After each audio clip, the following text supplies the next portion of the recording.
Hello friends, जय हिंद जय भारत। पिछली वीडियो जो मैंने डाली, पुलिस किसका मुकदमा लिखती है, कार्रवाई करती है नहीं करती, झूठे मुकदमों में कैसे बचा जाए और कैसे पुलिस के ख़िलाफ़ कार्रवाई की जाए, ये जो मैंने वीडियो डाली थी आप सबका काफ़ी प्यार मिला। आप लोगों ने काफ़ी शेयर करा और लोगों के सवाल जवाब भी आए। एक सवाल ये भी उठता है कि आज जो समय चल रहा है इसमें किस तरह से न्याय हो पाएगा और कैसे न्याय मिल पाएगा या किसको न्याय मिल पाएगा। मैं सोचता हूँ तो ये सवाल उस पीड़ित व्यक्ति के भी दिमाग में आता होगा कि भाई मुझे न्याय कैसे मिलेगा, कहाँ से मिलेगा, क्या किया जाए। तो आज इसी के बारे में मैं कुछ अपने विचार रखना चाहता हूँ कि जो न्याय प्रणाली है उसमें सबसे पहला पायदान थाना पुलिस है और थाना पुलिस इतना करप्ट है कि उसे सही तो बिल्कुल दिखता ही नहीं। न्याय की उम्मीद गरीब और कमज़ोर व्यक्ति को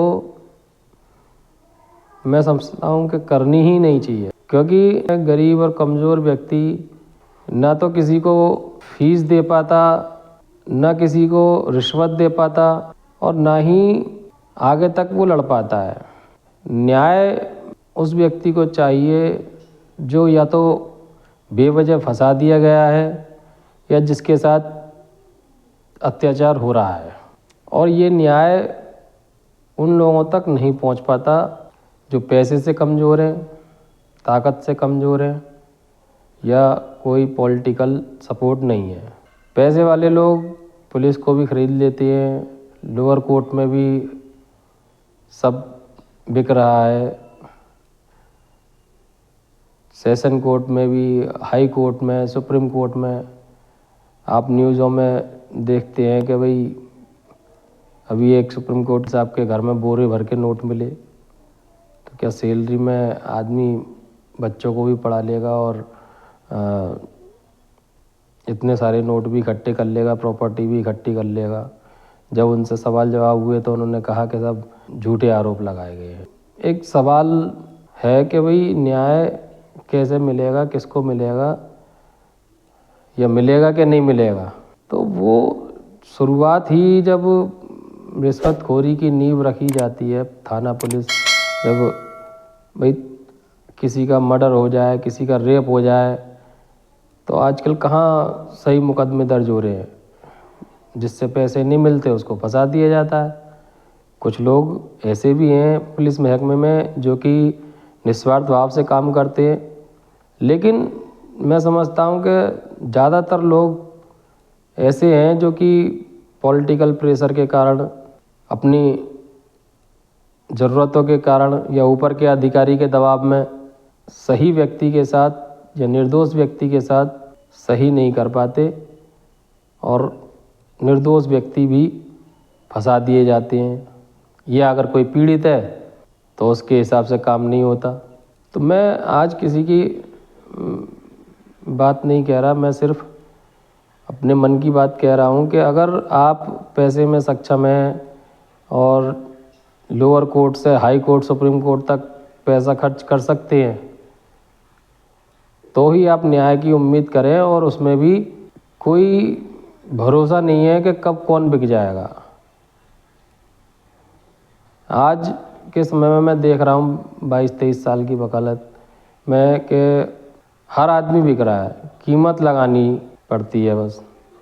अगर आप किसी व्यक्ति की सही कीमत आंक लेते हैं, सही कीमत लगा लेते हैं, तो वो आपके हिसाब से काम करेगा। अन्यथा तो फिर आपको यही कहना पड़ेगा कि साहब मेरे साथ अन्याय हो रहा है। दो व्यक्ति जब किसी मुकदमे में या किसी घटना में थाने पहुंचते हैं तो पुलिस सबसे पहले यही देखती है कि किसका पॉलिटिकल प्रेशर ज़्यादा है, कौन पैसे दे रहा है, किसकी सपोर्ट में ज़्यादा है ना। पिटने वाले से पुलिस वाले को कुछ नहीं मिलना, पीटने वाले से पैसे मिलने हैं, क्योंकि वो अपराधी है, उसकी सुनी जाएगी, उससे पैसे भी आएंगे। तो इसलिए मैं उन लोगों को समझाना चाहता हूँ कि अगर लड़ सकते हैं अंत तक तो न्याय की उम्मीद करें, अन्यथा मुझे नहीं लगता कि आज कोई पुलिसकर्मी, कोई मजिस्ट्रेट, कोई जज परिस्थिति को देखकर न्याय करते हैं। पत्रावली में जो थाना पुलिस ने लिख के भेज दिया, या कभी अगर कोर्ट ने कोई जांच की, पुलिस ने जो एक्सक्यूज़ दे दिया वो कोर्ट मान लेती है। सत्यता से बिल्कुल परे अब काम हो रहा है, कानून किताबों में ही रह गया है बस। अगर आप लड़ सकते हैं, पैसा है, हिम्मत है तो लड़िए मुकदमा, अन्यथा घर बैठिए। 2 बात सुन लीजिए, मुकदमे में मत फंसिए। इन्हीं बातों के साथ मैं अपनी वाणी को विराम देता हूँ। जय हिंद, जय भारत।